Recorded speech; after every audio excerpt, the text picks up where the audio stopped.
பரவாயில்ல, தப்பா கொடுத்தா உங்களுக்கு தானே பிரச்சனை. சரியா தான் கொடுத்துருப்பீங்க. ஆமா, உங்க வீட்டுக்காரர் வரல? இல்ல சார், அவருக்கு ஆபீஸ்ல மீட்டிங் இருக்கு. காலையில ஸ்டேஷனுக்கு போன் பண்ணி என்ன கிராஸ் வெரிஃபிகேஷன் பண்ணும்போதே நான் நினைச்சேன் இந்த மாதிரி ஏதாவது சொல்லி சமாளிப்பீங்கன்னு. உங்க சந்தேகம் நியாயம்தான். ஆனா உங்களுக்கு உதவி பண்ற என் மேல சந்தேகப்பட்டது எனக்குள்ள உறுத்துது. பார்க்கலாம், எங்கேயாவது எனக்கும் அதுக்கு சான்ஸ் கிடைக்காதா என்ன? நான் கிளம்பட்டுமா? கிளம்புங்க. இல்ல, எங்க வீட்டுக்காரரு ஆதாரமான அந்த பெஸ்ட் குடுப்பீங்க, வாங்கிட்டு வர சொன்னாரு. பரவாயில்லையே, இவ்வளவு டென்ஷன்லயும் தெளிவா இருக்கீங்க. இந்தாங்க. தேங்க்ஸ். கிளம்புங்க. மிஸ்ஸஸ் வித்யா சார், காலையில போன் பண்ணி செக் பண்ண மாதிரி நாம இப்ப சந்திக்கிறத பத்தி யார்கிட்டயாவது சொல்லிருக்கீங்களா? ஐயோ இல்ல சார், அப்படிலாம் எதுவும் இல்ல சார். இல்ல, நீங்களும் உங்க புருஷனும் ரொம்ப புத்திசாலித்தனமா இந்த இன்ஸ்பெக்டர் பவன்குமாருக்கு பணம் கொடுத்தத பத்தி மூச்சு விட்டீங்கன்னா நான் வாய் கூசாம நீங்க தப்பான பொம்பளைன்னு சொல்லிடுவேன். உங்களுக்கு நிறைய பேரோட தொடர்பு இருக்குது. அந்த விஷயத்தை தெரிஞ்சுக்கிட்டு எனக்கு பணத்தை கொடுத்து சரி கட்ட பாத்தீங்கன்னு பிளேட்டை திருப்பிடுவேன். மெதுவா இந்த கொலைகேஸ்ல கூட இருக்கிடுவேன். இல்ல சார், நாங்க எதுவுமே வெளியே சொல்ல மாட்டோம் சார். அப்போ ஓகே, இனிமே என்ன இந்த கேஸ் விஷயமா சந்திச்சத மறந்துடுங்க. சரிங்க சார், நான் வரேன் சார்.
என்னாச்சு? அந்த இன்ஸ்பெக்டர் ஏதாவது ரிவர்ஸ்ல பேசி பணத்தை வாங்க மாட்டேன்னு சொல்லிட்டானா? ஐயோ அப்படிலாம் இல்லங்க, அவன் பணம் எல்லாம் வாங்கிட்டான். ஆனா அவன் என்ன எவ்வளவு கேவலமா பேசின தெரியுமா உங்களுக்கு? அவன் என்கிட்ட என்ன சொன்ன தெரியுமா? உங்களுக்கு நிறைய பேரோட தொடர்பு இருக்குது. அந்த விஷயத்தை தெரிஞ்சுக்கிட்டு எனக்கு பணத்தை கொடுத்து சரி கட்ட பாத்தீங்கன்னு பிளேட்டை திருப்பி. நம்ம நேரம் கண்டவன் கிட்டலாம் பேச்சு வாங்க வேண்டியதா இருக்கு. ஆமாங்க, அவன் பேசின பேச்சு என்னால தாங்கவே முடியலங்க. வித்யா, நீ எதுக்கு அழற? அழாத. நான் அதுக்காக அழுவலங்க. நம்மள யாரோ வேணும்னே தான் இந்த பிரச்சனையில மாட்டி விட்டு வேடிக்கை பாக்குறாங்கன்றது மட்டும் எனக்கு நல்லா தெரியுதுங்க. என்ன சொல்ற? ஆமாங்க, இது பாருங்க.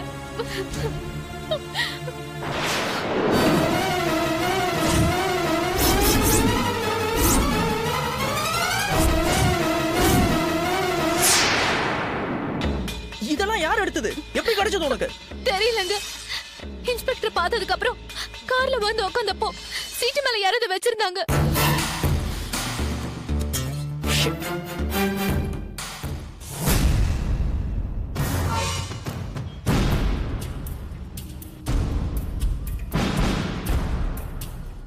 அப்போ நாம பர்ச்சேசிங் முடிச்சிட்டு வீட்டுக்குள்ள வந்தப்போ கொலைகாரன் வீட்டுக்குள்ளேயே தான் இருந்திருக்கான். நாம தான் அவனை தப்பிக்க விட்டுட்டோம்.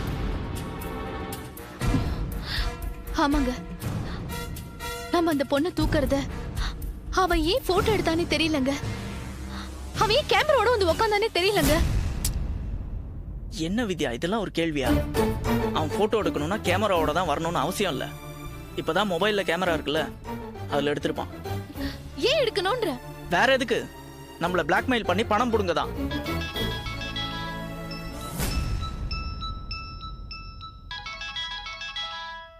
யாரு? ஏதோ புது நம்பருங்க.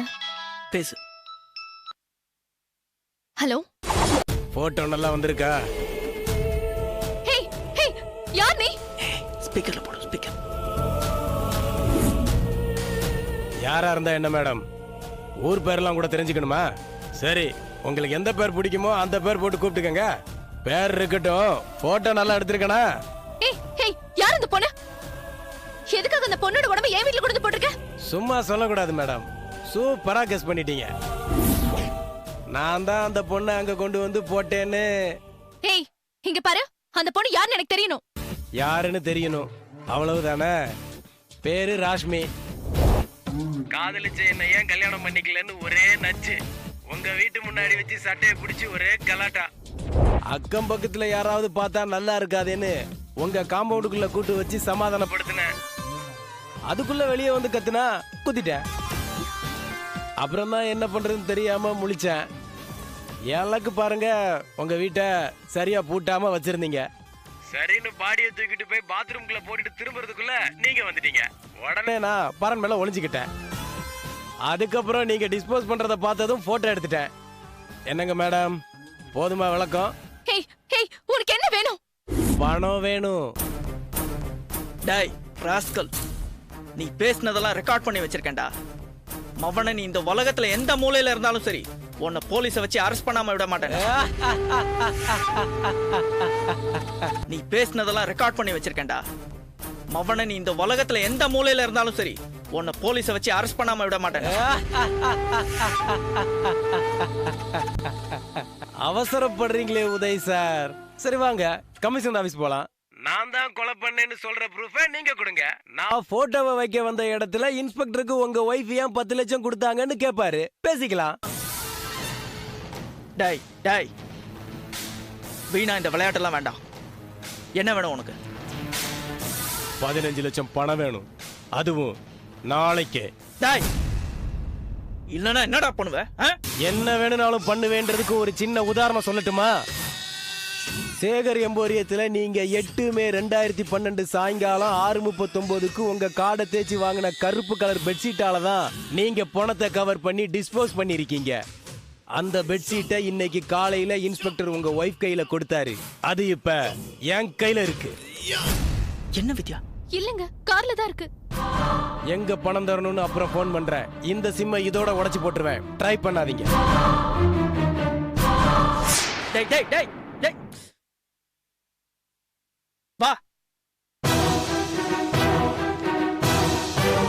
எங்க இங்கதாங்க வச்சேன். போட்டோ இருந்த டென்ஷன்ல நான் அதை மறந்துட்டேங்க. என்ன வித்யா நீ? இன்ஸ்பெக்டர் கொடுத்த பெட்ஷீட் இது உள்ள வச்சுட்டு கார் கண்ணாடி இறக்கி வச்சுட்டு வருவ. என்ன இவ்வளவு கேர்லெஸ்? அவன் வீட்டுக்குள்ளே வந்து காருக்குள்ள இருந்து எடுத்துட்டு போயிருக்கான்.